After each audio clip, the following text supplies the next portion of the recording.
നാം ഈ രജത ജൂബിലി സമ്മേളനത്തിൻ്റെ സമാപന സമ്മേളനത്തിൽ പ്രധാന ചിന്താവിഷയമായിട്ട് എടുത്തിരിക്കുന്നത് rooted in faith and rooted in God's mission എന്നുള്ളതായിട്ടുള്ള വിഷയമാകുന്നു. വളരെ അർത്ഥവത്തായിട്ടുള്ളൊരു വിഷയമാണ് നമ്മുടെ മുമ്പാകെ നൽകപ്പെട്ടിരിക്കുന്നതായിട്ടുള്ള ഈ വിഷയം. സ്വാഗതം പറയുന്നതായിട്ടുള്ള അവസരത്തിൽ നമ്മളുടെ ജോർജ് ജോസഫ് അച്ഛൻ ഇടവയുടെ വികാരി നമ്മെ ഓർമ്മപ്പെടുത്തുകയുണ്ടായി. ഇതൊരു ജീവിത യാത്രയാണ്, വിശ്വാസത്തോടു കൂടിയുള്ള യാത്രയാണ് എന്നത് സൂചിപ്പിക്കുകയുണ്ടായി. ഉയർത്തെഴുന്നേറ്റതായുള്ള കർത്താവ് എമ്മൗസിലേക്കുള്ള യാത്രയിൽ ശിഷ്യന്മാരോട് ചേർന്ന് നടന്നതായുള്ള കാര്യത്തെക്കുറിച്ച് നമുക്ക് വായിച്ചറിയുവാൻ്റെ ഇടയായിട്ട് തീരുന്നുണ്ട്. അങ്ങനെ ഒരുമിച്ച് നടക്കുന്നതായിട്ടുള്ള അവസരത്തിൽ കൂടെ നടന്നതായിട്ടുള്ള കർത്താവ് ഒരു കൂട്ടുകാരൻ എന്ന പോലെ കാണപ്പെടുമ്പോൾ അവരെ വിളിക്കുന്നത് മന്ദബുദ്ധിക്കാരെ എന്നതാണ്, വേണ്ടതുപോലെ അറിയുവാൻ പാടില്ലാത്തായിട്ടുള്ള വ്യക്തികളെ എന്നതാണ്. കർത്താവ് അവരെ ദൈവവചനത്തിൽ നിന്ന് പഠിപ്പിക്കുകയാണ്. ആ പഠിപ്പിച്ച് അവർ വിശ്വാസത്തിലേക്ക് വന്നതിന് ശേഷം താൻ ആരാകുന്നു എന്ന് വെളിപ്പെടുത്തുകയും ചെയ്യുന്നതായുള്ള ഭാഗമാണ് നമുക്ക് ലൂക്കോസിൻ്റെ സുവിശേഷത്തിൽ വായിച്ച് മനസ്സിലാക്കുവാൻ്റെ ഇടയായിട്ട് തീരുന്നത്. വിശ്വാസത്തിൽ വേരൂന്നി ദൈവത്തിൻ്റേതായിട്ടുള്ള മിഷനിൽ പങ്കാളിത്തം വഹിക്കുവാൻ്റെ എങ്ങനെ നമുക്ക് ഇടയായിട്ട് തീരും എന്ന് ചിന്തിക്കുന്നതായിട്ടുള്ള അവസരത്തിൽ ഏറ്റവും ആദ്യമായിട്ട് നമ്മളെല്ലാം കാണപ്പെടേണ്ടത് വേരൂന്നുന്നതായിട്ടുള്ള വിശ്വാസത്തിൻ്റേതായിട്ടുള്ള രംഗമാണ്. വിശ്വാസ നായകനും പൂർത്തിവരുത്തുന്നതുമായിട്ടുള്ള യേശുവിനെ നോക്കിയുള്ള ഒരു യാത്രയാണ് കർത്താവിൻ്റെ ശിഷ്യഗണങ്ങളായിട്ടുള്ള നമ്മളെല്ലാവരും കാണപ്പെടുവാനായിട്ട് ഇടയാവുന്നത്. ആദിമ അപ്പോസ്തലന്മാർ യേശുവിൻ്റെ ക്രൂശ് മരണത്തോട് ഒന്നിച്ച് യഹൂദന്മാരെ പേടിച്ച് വാതിലടച്ചിരുന്നു എന്നൊക്കെ നാം വായിക്കുന്നുണ്ട്. അവർക്കുണ്ടായിരുന്നതായുള്ള ഭയം, അവർക്കുണ്ടായിരുന്നതായുള്ള ആങ്സൈറ്റി, അവർക്ക് ഉണ്ടായിരുന്നതായിട്ടുള്ള സംശയങ്ങൾ, ഇതിൻ്റെ എല്ലാം മധ്യത്തിൽ പെട്ടെന്ന് അവതരിക്കുന്നതായുള്ള കർത്താവ് യേശു ക്രിസ്തു തൻ്റെ മുറിവേറ്റതായുള്ള കരുത്തെ കാണിച്ചുകൊണ്ടാണ് നിങ്ങൾക്ക് സമാധാനം എന്ന് പറയുന്നത്. B at peace. സംഭവബഹുലമായുള്ളൊരു ലോകത്തിൽ നാം ജീവിക്കുന്നതായുള്ള അവസരത്തിലും കർത്താവ് നമ്മോട് ആവശ്യപ്പെടുന്നത് കർത്താവിലുള്ള ആ സമാധാനം അനുഭവിക്കുന്നതിനായിട്ടാണ്. വേദപുസ്തകം ഉടനീളം നാം പഠിക്കുന്നതായുള്ള അവസരത്തിൽ വിശ്വാസത്തിൽ വീരന്മാരായി തീർന്നതായുള്ള അനേക ആളുകളെക്കുറിച്ച് വായിക്കുവാനായിട്ട് ഇടയാവുന്നുണ്ട്. എബ്രായർക്ക് എഴുതിയതായുള്ള ലേഖനത്തിൽ പ്രത്യേകമായിട്ട് അത് എടുത്ത് പറയുകയും ചെയ്യുന്നത് നമുക്കറിയാവുന്നതായിട്ടുള്ള കാര്യമാണ്. എന്നാൽ യേശുവിൻ്റെ പരസ്യ ശുശ്രൂഷ വേളയിൽ യേശുവിൻ്റെ അടുത്ത് വന്നതായുള്ള പുറജാതിക്കാരിയായ കനാന്യ സ്ത്രീയെ യേശുവിൻ്റെ അടുത്ത് വന്ന് അവളുടെ മകളുടെ ആവശ്യത്തെയൊക്കെ പറഞ്ഞതായിട്ടുള്ള അവസരത്തിൽ യേശു അവളെ നോക്കി, സ്ത്രീയെ, നിൻ്റെ വിശ്വാസം വലിയത് എന്ന് പറയുകയാണ്. വലിയ ഒരു വിശ്വാസത്തിൻ്റെ ഉടമയായിട്ട് പുറജാതിയിൽപ്പെട്ടതായിട്ടുള്ളൊരു കനാന്യ സ്ത്രീയെ കാണുവാൻ്റെ യേശുവിന് സാധ്യമായിട്ട് തോന്നുന്നു. തുടർന്നുള്ളതായുള്ള വേദഭാഗങ്ങൾ നമ്മൾ ഒന്ന് രണ്ട് കാര്യങ്ങൾ കൂടെ വായിക്കുന്നുണ്ട്. ഒന്ന്, ഒരു കൂനിയായുള്ള സ്ത്രീയെ. യേശു രണ്ട് ഭാഗത്താണ് അബ്രാഹാമിൻ്റെ മക്കളെക്കുറിച്ച് പറയുന്നത്. ഈ കൂനിയായുള്ള സ്ത്രീയെക്കുറിച്ച് യേശു പറയുന്നത് ഇവൾ അബ്രഹാമിൻ്റെ മകളാണ് എന്നതാണ്. കൂനിയായിട്ടുള്ള സ്ത്രീ യേശുവിൻ്റെ അടുത്ത് വന്ന് സൗഖ്യം പ്രാപിച്ചതായുള്ള രംഗമൊക്കെ നമുക്കറിയുന്നതിനായിട്ട് സാധിക്കും. അന്ന് ഉണ്ടായിരുന്നതായുള്ള പ്രാകാരത്തിൽ, സ്ത്രീകൾക്കും കുഞ്ഞുങ്ങൾക്കൊക്കെ ഉണ്ടായിരുന്നതായുള്ള പ്രാകാരത്തിൽ നിന്ന് മുമ്പിലിരുന്നതായുള്ള യേശുവിൻ്റെ അടുത്തേക്ക് അവളെ വിളിച്ചു കൊണ്ടുവരികയാണ്. കയറി വരുന്നതിനായിട്ട് യാതൊരു അനുവാദവും ഒന്നുണ്ടായിരുന്നില്ല. എന്നാൽ യേശു ആ അനുവാദമൊക്കെ നൽകി തൻ്റെ അടുത്തേക്ക് വിളിച്ചു വരുത്തി അവളുടെ മേൽ കൈവച്ച് അവളുടെ കൂന് സൗഖ്യമാക്കിയതായിട്ട് നമ്മെ വായിക്കുന്നുണ്ട്. സഖായി അബ്രഹാമിൻ്റെ മകനാണ് എന്ന് കർത്താവ് പറയുന്നുണ്ട്. ചുങ്കക്കാരിൽ പ്രധാനിയും പാപിയുമായിരുന്നതായിട്ടുള്ളൊരു മനുഷ്യനാണ്. അവൻ പാപിയായ മനുഷ്യനോടുകൂടി പാർക്കുവാൻ പോയി എന്ന് ജനം പ്രവൃത്തതായുള്ള വേളയിൽ അങ്ങനെ അവൻ പാപിയല്ല, അവൻ അബ്രഹാമിൻ്റെ മകനാണ് എന്ന് കർത്താവ് പറയുവാൻ്റെ ഇടയായി തോന്നുന്നതായുള്ള സന്ദർഭവും നമുക്ക് മറക്കുന്നതിനായിട്ട് സാധിക്കുകയില്ല. അപ്പോൾ കർത്താവ് വിശ്വാസത്തിൻ്റെ ആഴത്തെ കണ്ടെത്തിയതല്ല ഏതാനും വ്യക്തികളെക്കുറിച്ചൊക്കെയാണ് ഞാൻ പറയുന്നതിനായിട്ട് ശ്രമിച്ചത്. ഇന്ന് 125 സംവത്സരമൊക്കെ പിന്നിടുന്നതായുള്ള ഇടവകയ്ക്ക് വിശ്വാസ വീരന്മാരെക്കുറിച്ച് പറയുന്നതിനായിട്ടുള്ള ധാരാളം കഥകൾ നമുക്കുണ്ട്. താഴത്തെ അച്ഛൻ മുതൽ ഇങ്ങോട്ട് ഉള്ളതായിട്ടുള്ള എല്ലാ ചരിത്രത്തിൻ്റെ ഏടുകളും തന്നെ ദൈവത്തിൻ്റെ കൃപയാൽ നമുക്ക് സ്വായത്തമായി തീർന്നതായിട്ടുള്ള കാര്യങ്ങളാണ്. ഇവിടെയെല്ലാം ദൈവം നമ്മിൽ നിന്ന് പ്രതീക്ഷിക്കുന്നത് വിശ്വാസ വീരന്മാരായിട്ട് തീരുക എന്നതാണ്. വിശ്വാസത്തിൽ വേരൂന്നുന്നതായുള്ള അനുഭവത്തിൽ വളരുവാൻ തക്കവണ്ണം നമുക്കിടയായിട്ട് തീരുക എന്നതാണ്. ജീവിതത്തിൻ്റെ ഒരു ക്രൈസിസാണ് മരണം എന്ന് പറയുന്നത്. യേശു ബഥാന്യ ഭവനത്തിൽ ചെന്നതായിട്ടുള്ള അവസരത്തിൽ ലാസർ മരിച്ചു കഴിഞ്ഞിരുന്നു. ദീനമായി കിടക്കുന്നു എന്നുള്ള വാർത്തയൊക്കെ യേശുവിനെ അറിയിക്കുവാനായിട്ട് സഹോദരിമാർക്ക് സാധിച്ചുവെങ്കിലും യേശു അന്നേരം വരുന്നില്ല. യേശു പിന്നീടാണ് വരുവാൻ തക്കവണ്ണം ശ്രദ്ധ ചെലുത്തുന്നത്. എന്നാൽ പിന്നീട് വന്നതായിട്ടുള്ള അവസരത്തിൽ നീ ഇവിടെ ഉണ്ടായിരുന്നുവെങ്കിൽ എൻ്റെ സഹോദരൻ മരിക്കുകയില്ലായിരുന്നു എന്നാണ് മാർത്ത പറയുന്നതിനായിട്ട് ശ്രമിക്കുന്നത്. എന്നാൽ മാർത്തയോടെ യേശു പറയുന്നത് നീ വിശ്വസിക്കുന്നുവോ എന്നുള്ളതായിട്ടുള്ള ചോദ്യമാണ്.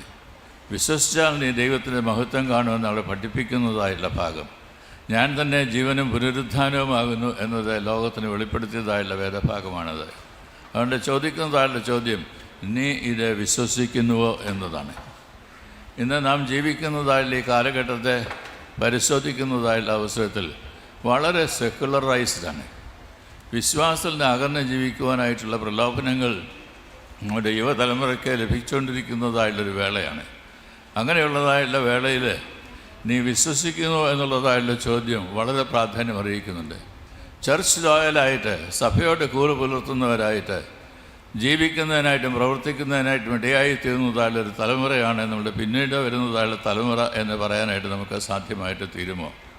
125 സംവത്സരങ്ങൾ പിന്നിടുന്നതായുള്ള അവസരത്തിൽ ഇനി അടുത്തുള്ള 25 സംവത്സരങ്ങൾ നാം എന്തായിട്ട് തീരണം എന്നുള്ളതിനെക്കുറിച്ചുള്ള രൂപരേഖ നമ്മുടെ മനസ്സിൽ വ്യക്തമായിട്ട് പതിയേണ്ടതായുള്ളൊരു അവസരം കൂടിയാണ്.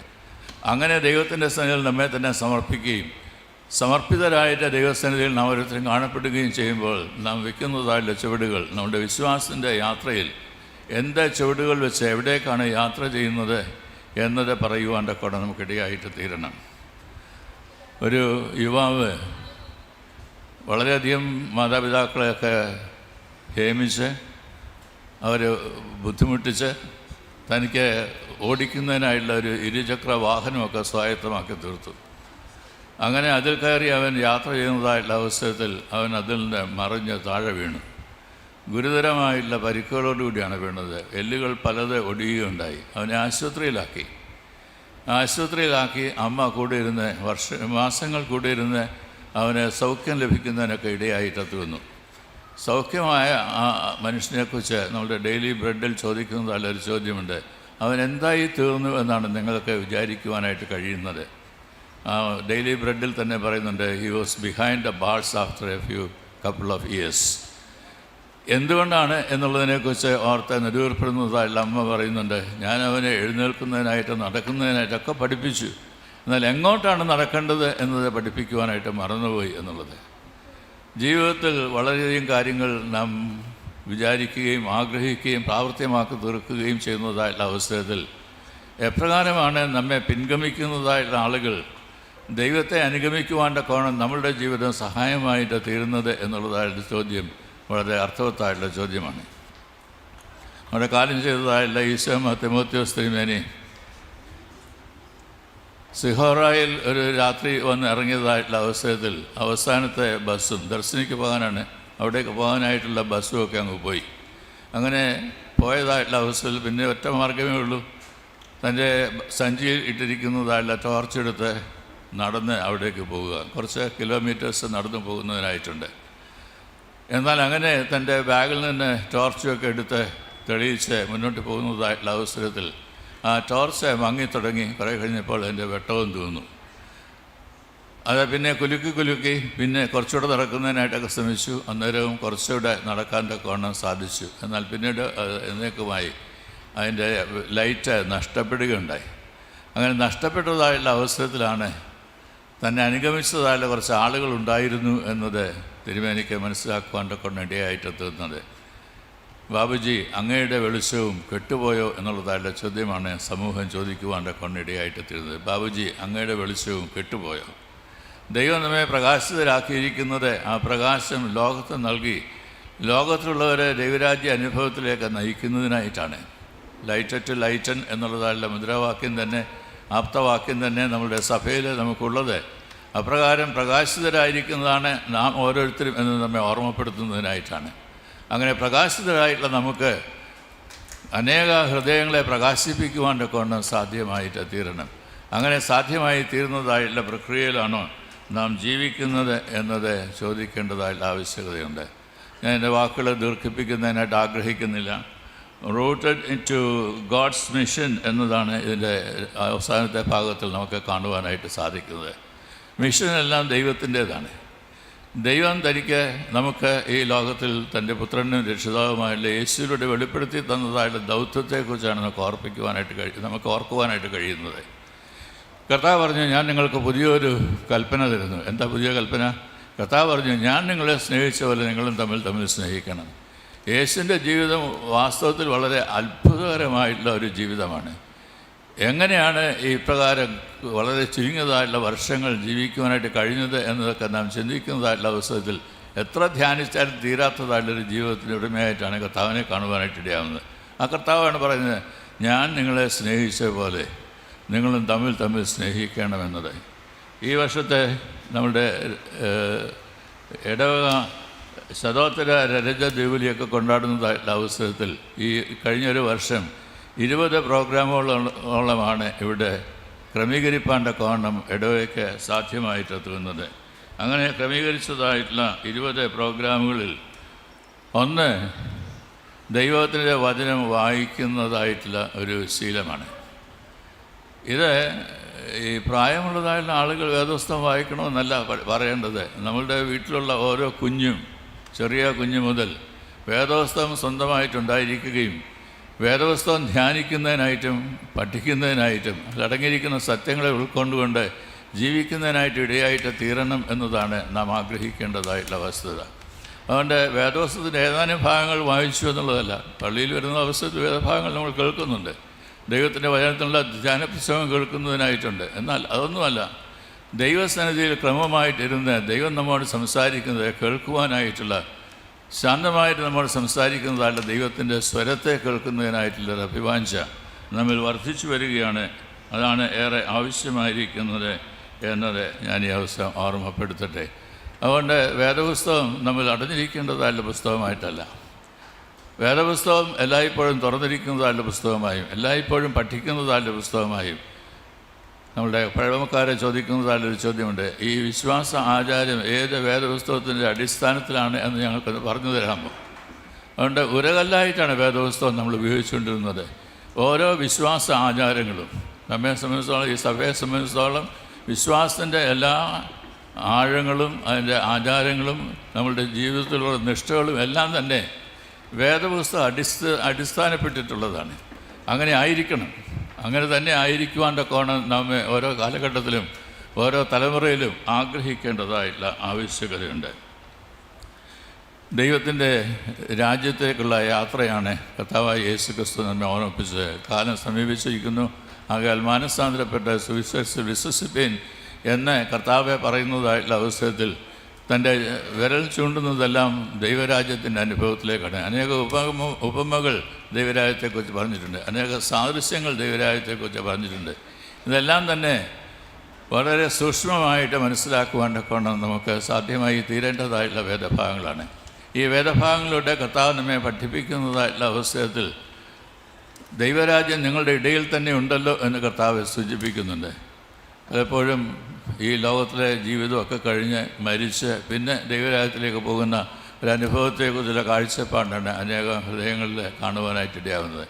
എന്നാൽ ഇന്ന് ദൈവവുമായിട്ട് ഞാൻ സംസാരിച്ചു, അല്ലെങ്കിൽ ദൈവം എന്നോട് സംസാരിച്ചു എന്ന് പറയുന്നതായിട്ടുള്ള ഒരു അനുഭവത്തിൽ ദൈവമക്കളായിട്ട് വളർന്നു വരുന്നതായിട്ടുള്ള ഒരു സാഹചര്യത്തിലാണ് ദൈവരാജ്യത്തിൻ്റേതായുള്ള അനുഭവം നമ്മിൽ കാണപ്പെടുവാനായിട്ടിടയാവുന്നത്. അങ്ങനെ ദൈവം വിളിച്ച് വേർതിരിച്ചതായുള്ള നമ്മിൽ ഓരോരുത്തരും ദൈവരാജ്യത്തിൻ്റെ അനുഭവം ഉള്ളതായി ലോകം വായിച്ചെടുക്കുവാൻ്റെ കാരണം ദൈവരാജ്യത്തിൻ്റെ അനുഭവക്കാരായിട്ട് തീരണം എന്നതാണ് കർത്താവ് ആഗ്രഹിക്കുന്നത്. അതുകൊണ്ടാണ് നിങ്ങളുടെ ഇടയിൽ തന്നെ ഉണ്ടല്ലോ എന്ന് കർത്താവ് പറയുവാൻ്റെ കൊണ്ട് ഇടയാവുന്നത്. ദൈവരാജ്യത്തിൻ്റെ വിവിധങ്ങളായ വശങ്ങൾ മനസ്സിലാക്കുവാൻ്റെ കാരണം കണ്ണു തുറന്ന് നോക്കിയാൽ നിങ്ങൾക്ക് കാണാം എന്ന് കർത്താവ് പറയുന്നുണ്ട്. ചെവിയുള്ളവൻ കേൾക്കട്ടെ എന്ന് കർത്താവ് പറയുന്നുണ്ട്. ദൈവം നമുക്ക് നൽകിയിരിക്കുന്നതായുള്ള ആത്മാവ് തന്നെ ദൈവത്തിൻ്റേതായിട്ടുള്ള ആത്മാവ് പ്രവർത്തിക്കേണ്ടതായിട്ടുള്ളൊരു മേഖലയാണ്. ദൈവത്തിൻ്റെ ആത്മാവ് സത്യത്തിലേക്ക് നമ്മളെ വഴി നടത്തുന്നതായിട്ടുള്ള അവസരത്തിൽ ആ സത്യത്തിലൂടെ നടക്കുവാൻ തക്കവണ്ണം ദിനംതോറും ഇടയായിട്ട് തീരുമ്പോഴാണ് ജീവിതത്തിൻ്റേതായുള്ള വരുവരുത്തതായുള്ള അനുഭവത്തിൽ ദൈവഹിതത്തെ മനസ്സിലാക്കുന്നതിനും ദൈവരാജ്യ മർമ്മങ്ങളെ വ്യക്തമായിട്ട് കാണുന്നതിനും ഇടയായിട്ട് തീരുന്നത്. ഇടയെക്കുറിച്ച് സാധാരണ പറയാറുണ്ട്, it's A community of communities. It's A community of communities. നമ്മൾ ഒരുമിച്ച് കൂടി വരുന്നതായിട്ടുള്ള അവസരത്തിൽ ഒരു വിശ്വാസ സമൂഹം എന്നൊക്കെ നമ്മൾ വിളിക്കുന്നത് നമ്മളുടെ ഈ കമ്മ്യൂണിറ്റിയെക്കുറിച്ചാണ്. എന്നാൽ നമ്മെക്കുറിച്ച് ദൈവം ആഗ്രഹിക്കുന്നത് this is to be a community of കമ്മ്യൂണിറ്റീസാണ്. വിവിധ രംഗങ്ങളിൽ നമുക്ക് കാണപ്പെടുവാനായിട്ട് ഇടയാവുന്ന സമൂഹത്തെ എല്ലാം കോർത്തിണക്കി ദൈവരാജ്യത്തിൻ്റെ അനുഭവത്തിലേക്ക് നയിക്കുവാൻ തക്കവണ്ണം എങ്ങനെ സാധ്യമായിട്ട് തീരും എന്നുള്ളിടത്താണ് മിഷനെ, ദൗത്യത്തെ നമുക്ക് കണ്ടെത്തുവാനായിട്ട് ഇടയാവുന്നത്. ആ ദൗത്യ രംഗങ്ങളെ മനസ്സിലാക്കി പ്രവർത്തിക്കുന്നതായുള്ള ഇടങ്ങളായിട്ട് തീരുക എന്നതാണ് ഈ ശതോത്തര രജത ജൂബിലി സമാപന സമ്മേളനത്തിലൂടെ ദൈവം ആഗ്രഹിക്കുന്നത് എന്ന് നിങ്ങളെ ഓർമ്മപ്പെടുത്തുവാനായിട്ട് ഞാൻ ഈ അവസരം ഉപയോഗിക്കട്ടെ. അതുകൊണ്ട് ദൈവത്തിൻ്റെ സന്നിധിയിൽ ഒരുമിച്ച് ചേർന്ന് വരുന്നതായുള്ള സമൂഹമായിട്ട് തീരുവാനിടയാവണം. ഇവിടെ ഇടവാംഗങ്ങൾ തമ്മിൽ പരിചയപ്പെടുന്നതിനായിട്ട് 5-10 ആളുകൾ ഓരോ വർഷവും പുതുതായിട്ട് അറിയുന്നതായിട്ടുള്ള ഒരുമിച്ച് കൂടി വരുന്ന കൂട്ടായ്മ അനുഭവത്തെക്കുറിച്ചൊക്കെ നിങ്ങളെ ഓർമ്മപ്പെടുത്തുകയുണ്ടായി. ഞാൻ പറയട്ടെ, 2 രീതിയിലുള്ളതായുള്ള കൂട്ടായ്മകൾ നമുക്കുണ്ടാവണം. ഒന്ന്, നമ്മളുടെ ഇടയിൽ തന്നെ നാം ഇതുവരെ അറിഞ്ഞിട്ടില്ലാത്ത ആളുകളെ ഐഡൻറ്റിഫൈ ചെയ്യണം. അവരെ മാസത്തിൽ 1 എന്നുള്ള രീതിയിലെങ്കിലും വിളിച്ച് നമ്മുടെ വീട്ടിലേക്ക് കൊണ്ടുവരുന്നതിനായിട്ടും നമുക്ക് അവരുടെ വീട് സന്ദർശിക്കുന്നതിനായിട്ടൊക്കെ ഇടയായിട്ട് തരണം. അങ്ങനെയൊരു ആത്മബന്ധം, ഒരു കൂട്ടായ്മ ബന്ധം സ്ഥാപിക്കുവാൻ തക്കവണ്ണം താല്പര്യപ്പെടേണ്ടതായിട്ടുള്ള ആവശ്യകതയുണ്ട്.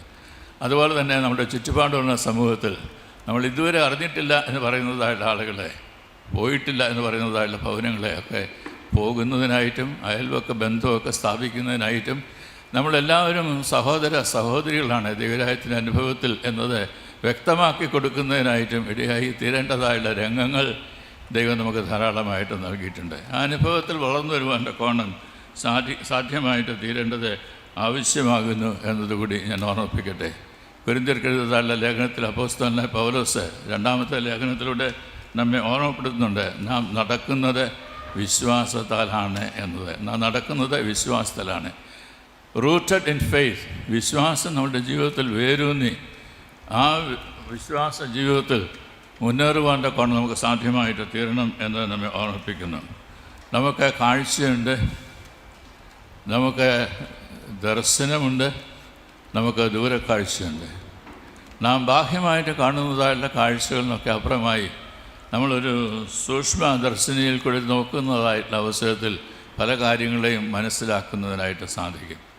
അത് നമ്മളുടെ കാഴ്ചകളെ വിശദമാക്കുകയാണ്, കുറേ കൂടെ വലുതാക്കുകയാണ് ചെയ്യുന്നത്. എന്നാൽ അതേ അവസരത്തിൽ തന്നെ നമുക്ക് ഇപ്രകാരമെല്ലാം ഗ്രഹിക്കാനായിട്ട് ഇടയായിത്തീരുന്നതായുള്ള കാഴ്ചകൾ വിശ്വാസത്താൽ കാണുന്നതിനായിട്ട് ശ്രമിക്കുമ്പോൾ അതിനപ്പുറത്തായുള്ളൊരു കാഴ്ചയാണ് നമുക്ക് ലഭിക്കുന്നത്. നമുക്ക് ദൈവവിശ്വാസി എന്നുള്ളതായുള്ള നിലയിൽ ആവശ്യമായിരിക്കുന്നത് ശരിയായിട്ടുള്ള സൂക്ഷ്മമായിട്ടുള്ള ദർശനവും അതേ അവസരത്തിൽ തന്നെ ഉൾക്കാഴ്ചയുമാണ്. വിശ്വാസമുള്ളതായുള്ള ഉൾക്കാഴ്ചയുമാണ്. ഇത് രണ്ടും കൊണ്ട് ചേർന്ന് വരുന്നതായിട്ടുള്ള അവസരത്തിലാണ് നമ്മുടെ വിശ്വാസമുള്ള യാത്ര കാണുവാനായിട്ട് ഇടയായിട്ട് തീരുന്നത്. ഇപ്രകാരമുള്ള ഒരു അനുഗ്രഹീതമായിട്ടുള്ള വിശ്വാസ ജീവൻ നയിക്കുവാൻ വരും കാലങ്ങളിൽ ഈ ഇടവയ്ക്ക് സാധ്യമായി തീരട്ടെ എന്നത് ഞാൻ പ്രാർത്ഥിച്ചുകൊണ്ട് ആശംസിച്ചുകൊണ്ട് നിങ്ങളുടെ എല്ലാ അനുവാദത്തോടു കൂടി ഈ സമ്മേളനം ഔപചാരികമായി ഉദ്ഘാടനം ചെയ്തതായിട്ട് ഞാൻ അറിയിച്ച് എൻ്റെ വാക്കുകൾ ഞാൻ ചുരുക്കുന്നു.